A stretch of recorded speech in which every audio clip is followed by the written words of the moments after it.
Justice চাই। Justice যতক্ষণ না পাচ্ছে ততক্ষণ জুনিয়র ডক্টররা সিআইএসএফ একটা আর্জি করে দিয়েছে। এখন যদি সিআইএসএফ তাহলে সেখানে তাকে দিয়ে দেবে সাগর তত্ত্বে, তাহলে এই ঝামেলা হচ্ছে। বলছি দেখতে পাচ্ছি না ভাই, ভিতরে ঢুকে যদি কাউকে মার্ডার রেপ করা হয় তাহলে কি তারা বললো সিআইএসএফ জবাব দিয়ে তোমাদের সুরক্ষা দিয়ে হলো তোমরা কাজ করো?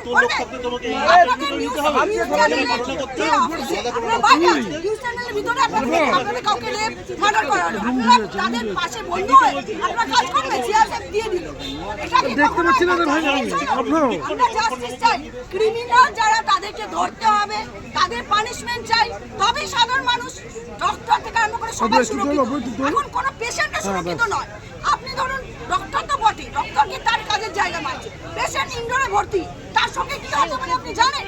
আজকে সিআইএসএফ পার্টি করে আছে, সাগরতত্ত্বেও তো ঝামেলা হচ্ছে, সেখানে কি মিদনাপুরে ঝামেলা হচ্ছে, সেখানে কি বাকি যে সারা জায়গায় কতজন সিআইএসএফ আমাদের আপনি বলুন আপনার কাজের জায়গায় যদি কাউকে মার্ডার এন্ড রেপ করা হয়, আপনাদের সিআইএসএফ আমাদের আপনাকে সুরক্ষা দেওয়া হলো, আপনার কাজ করবেন, আপনারা আন্দোলনে থাকবেন না, পাশে থাকবেন না আপনার কালীকে, ততক্ষণ আমরা জাস্টিস পাচ্ছি, আমরা ওদের পাশে আছি, পাশে থাকবো।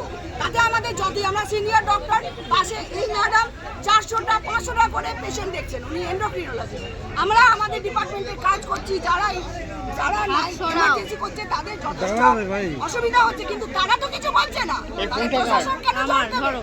প্রশাসন আগে আমাদের ন্যায় বিচার দিক, কেন তাদের জিনিসপত্র তাদেরকে না ধরে ডক্টরদের উপরে চাপ দিয়ে কি হবে? ডক্টর সুরক্ষিত নয়, পেশেন্ট সুরক্ষিত নয়, সাধারণ মানুষ সুরক্ষিত নয়, সেখানে কি করবো? আমরা তো মানুষ, আমাদের মানুষ হিসেবে ট্রিট করুন, ভগবান করার দরকার নেই, আমাদের ঠিক মতো মানুষ হিসেবে তার একটা ন্যায্য বিচার করে তবেই সবাই কাজে নামবে। এটার বেশি আমার কিছু বলার নেই।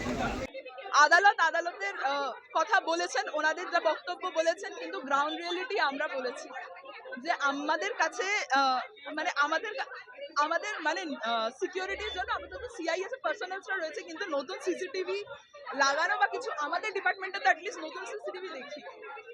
তো এবার সকলে মানে আমরা জানি না যে নেক্সট আমরা কে ভিকটিম হতে চলেছি, উই ডোন্ট নো। কাজের জায়গা থেকে আপনারা আশ্বস্ত হতে পারছেন না, কারণ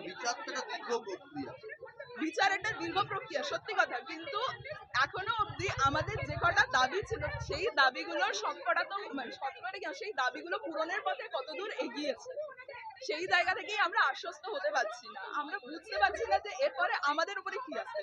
রাজ্য বলছে যে 23 জনের মৃত্যু হয়েছে এখনো পর্যন্ত, এই সময়ের মধ্যে এই আন্দোলন চালাবে। দেখুন, সিনিয়র ডক্টরসরা পুরো টাইমে যত ফেসিলিটি দেওয়া সেটা দিচ্ছিলেন, আর এখানে প্রোটেস্টে ছিলাম আমরা শুধুমাত্র জুনিয়র ডক্টর, এবং শুধু জুনিয়র ডক্টরদের স্ট্রাইকের জন্য এতজন মানুষের মৃত্যু হয়েছে, এতজনের ট্রিটমেন্ট ডিনাইড হয়েছে, এতগুলো যে কথা আসছে, এটা কতটা মানে এটাও একটা প্রশ্নমূলক কথা। আমি নাম বলতে চাই না, সিনিয়র হ্যাঁ কার্ডিওলজি যেগুলো একটু বলা হলো, কারণ এই মানে সবকটা সরকারি হসপিটালে আমরা জানি যে কার্ডিওলজি রেডিওলজি এগুলো খুব গুরুত্বপূর্ণ একটা বিভাগ, কিন্তু এখানেও কিন্তু সিনিয়র ডাক্তাররা কিন্তু মানে পরিষেবা দিচ্ছে, কোনো কিছু কিন্তু বন্ধ নেই, সবকটা ডিপার্টমেন্টই খোলা আছে, তারা অ্যানজিওগ্রাফিও আর কি হচ্ছে, তাই জন্য এরকম কিন্তু নয় যে কোনো সব ডিপার্টমেন্ট বন্ধ আছে বা এগুলোতে বেশি পরিষেবা পাচ্ছে না। তাই জন্য হ্যাঁ হতে পারে হয়তো যে প্রাইভেট হসপিটালসের উপর একটু চাপ করছে, কিন্তু এরকম নয় যে সরকারি জায়গায় সব বন্ধ আছে, সরকারি জায়গায় সবই খোলা আছে। আমরা আর কি এখনো যোগদান করিনি, তাই জন্য সিনিয়র ডাক্তাররা অক্লান্ত পরিশ্রম করছে, আর তারা কোনো পেশেন্টকে বিনা চিকিৎসায় কিন্তু ফেরাচ্ছে না। বিচার একটা দীর্ঘ প্রক্রিয়া, কতদিন আপনারা এই অবস্থা?